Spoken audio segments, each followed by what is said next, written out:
Hi friends, welcome to Taste of Amma Samayal. இன்றைக்கி என்னென்னு பார்த்தீங்கன்னா, சூப்பரான ஒரு ஹெல்த்தியான தோசைங்க.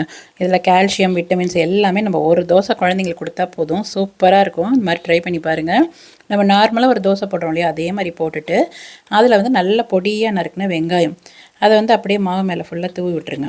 அதுக்கப்புறம் கேரட் வந்து நம்ம கட் பண்ணி போடாமல் நல்லா துருகிட்டு, அந்த குட்டி குட்டியாக இருக்கும் இல்லையா, அதில் துருகிடுங்க. பெருசாக இருந்துக்குன்னா சாப்பிடும்போது பசங்களுக்கு கொஞ்சம் டிஸ்டர்பாக இருக்கும். நல்லா சின்ன பொடியாக இருக்கும் இல்லையா, அதில் துருகிட்டு அதையும் அந்த மாவு மேலே அப்படியே போட்டு விட்டுருங்க.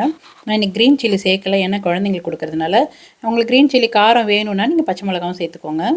அப்புறம் தக்காளி அதையும் சேர்த்துட்டு, தக்காளி டேஸ்ட் பிடிச்சவங்க சேர்த்துக்கோங்க. இந்த நல்லாயிருக்கும் அது பார்த்திங்கன்னா. தக்காளி கொஞ்சமாக ஒரு ஆஃப் தக்காளி சேர்த்துக்கிட்டிங்கன்னா சூப்பராக இருக்கும்.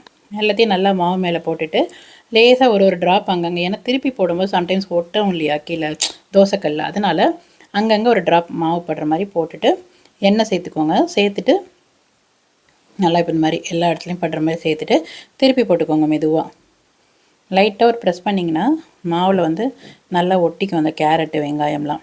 இப்போ நான் அதை வந்து திருப்பி போட்டுக்கிறேன். திருப்பி போட்டு செவக்க ஒரு டைம் கொடுங்க, ஒரு 5 நிமிஷம் மீடியம் ஃப்ளேமில் வச்சு நல்லா திருப்பி போட்டுட்டு. எப்படி இருக்குது பாருங்கள், கலர் சூப்பராக இருக்குங்க. பார்க்கும்போது சாப்பிட்றதுக்குமே அவ்வளோ நல்லா இருக்குது.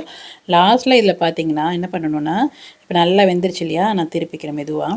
பாருங்கள், நம்ம லேசாக மாவு அது மேலே போட்டிருக்கிறதுனால பார்த்தீங்கன்னா ஒன்று கூட கீழே விழாமல் சூப்பராக வந்தது.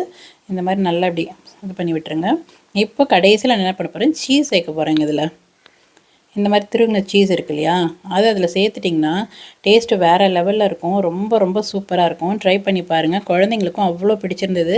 நீங்களும் இதே மாதிரி ட்ரை பண்ணி பார்த்துட்டு எப்படி இருக்குன்னு சொல்லுங்கள். பிடிச்சிருந்துச்சுன்னா லைக் பண்ணுங்கள். புதுசாக பார்க்குற ஃப்ரெண்ட்ஸாக இருந்தால் என்னுடைய சேனலுக்கு சப்ஸ்கிரைப் பண்ணிக்கோங்க. இது பாருங்கள், இந்த பீஸா தூத்துச்சுங்க, அவ்வளோ நல்லாயிருக்கும். நீங்கள் ட்ரை பண்ணி பார்த்துட்டு சொல்லுங்கள். தேங்க்யூ.